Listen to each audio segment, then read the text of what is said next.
I'm going to do a quick review on the Luger Deluxe 9mm pistol die set. It is a carbide die set, and what a carbide die set is your sizing die has a carbide ring in it, and you don't need to use case lubricant.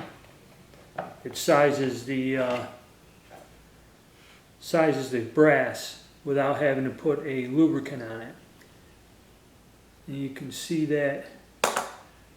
You can see in the bottom of the ring, you see the carbide ring down in there, which is a nice thing. Saves you some time. You still have to polish your brass, you tumble it, get it cleaned up nice, and you know, you get rid of the hassle of having to lubricate your brass. So that's a nice item other than the standard dies. Okay, with this kit, like with most lead dies, you get instructions. So you get complete instructions on how to use the dies, how to set them up, so I'm not going to go into that. And of course you get also load data, which is pretty nice item. So basically you got it all in one package. They're not that expensive. Actually, they're quite reasonable. Probably the best buy you're going to get out on the market. And we'll start with each die. There's 4 dies in the set. Like I said, the first thing is the sizing die, and it is a carbide sizing die. So you don't need to use a case lubricant. Now the only bad thing about this, or the only thing I can say, is, you know, you wonder why are lead dies a little bit less expensive than other ones? Well, we'll take a look at it. Part of the cost is, like here you got knurled lock nuts and a threaded rod. On a lead die, which is all machining, this nut is like a tapered, there's a taper in here, it tightens down and compresses, so it's like a compression type of thing. And there's a rod that's connected to your decapper. The only problem I had with this is once you get it down and locked in, I had to put a wrench here and tighten this down. It kept loosening up, and when I'd use it, it would push the rod back up. So the rod should be flush. You see it moved up a little on me, but I tightened it up pretty good just with 2 crescent wrenches. That's about the only downside or problem I've had. Another thing people don't like is these lock rings with the rubber washer on them. They're not like other ones. Different companies have a set screw that locks them in, but you can replace them. The threads are standard for all reloading dies. You can replace them with a different lock ring. That's another thing some people don't like about it. These are all right. You know, I run this down on touches and grab a hold of this with pliers or with a crescent wrench and turn this with a wrench and lock this just fine. I always adjust my dies when they go in. Okay, so now you got your sizing die. Then what they have here is what they call the it's like an expanding die, or they call it the let me get the correct name.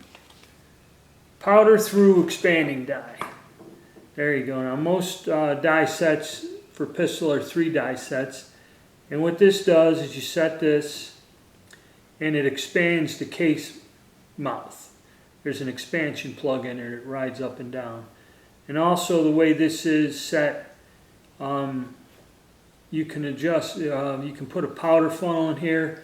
So like when you run, if you're in a single stage press, you run it up, expand it, you can dump your powder in, or I don't know if you can hook a powder measure to this, or use it with a progressive reloader.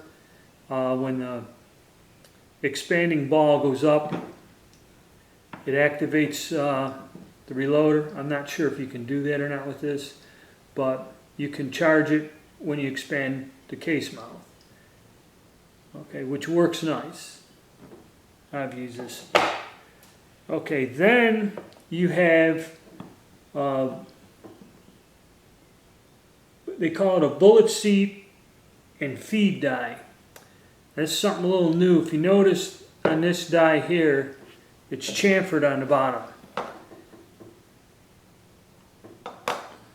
On the bottom of this die.